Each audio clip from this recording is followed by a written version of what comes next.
Oh, Mang Julius mo na. Mang Julius, ano to? Palay, paring Will. Ito pala ang palay. So, ito ho. Ilan ang anak ni Mang Julius? 6 po. 6. Si nanay, nasan? Ang inyong asawa. Sa kasalukuyan, paring Will, ang asawa ko ay namatay noong November 8, 2009. Okay. Ano kinamatay? Asthma. Asthmatic. Ano, mahirap ba ang buhay ng isang magsasaka? Mahirap paring Will, pero ito po ang ipinagpatapos ko sa aking 3 anak ng kolehiyo. Wow. Galing ah. So lahat ng mga anak nyo, nakapagpatapos na kayo ng inyong mga anak, na kayo po'y isang balo. Oo, paring Will. Kainam, no? Okay, sino kasama nyo? Ipinapakilala ko po sa inyo lahat sa buong mundo, ang aking bunsong anak, si Bamer.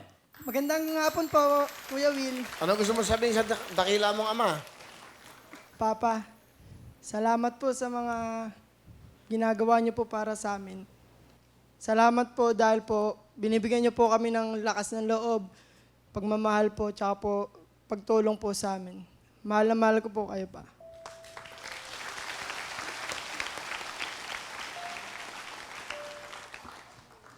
Nak,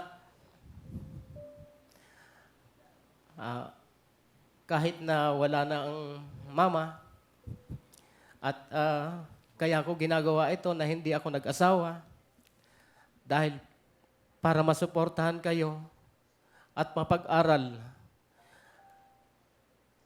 Sana tapusin mo ang iyong pag-aaral.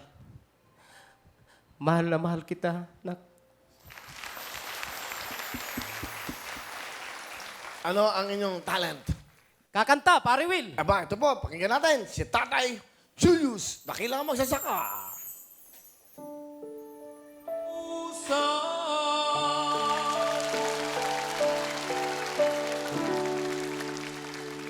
Dakilang magsasaka, Tatay Julius ang tayo. Galing ah.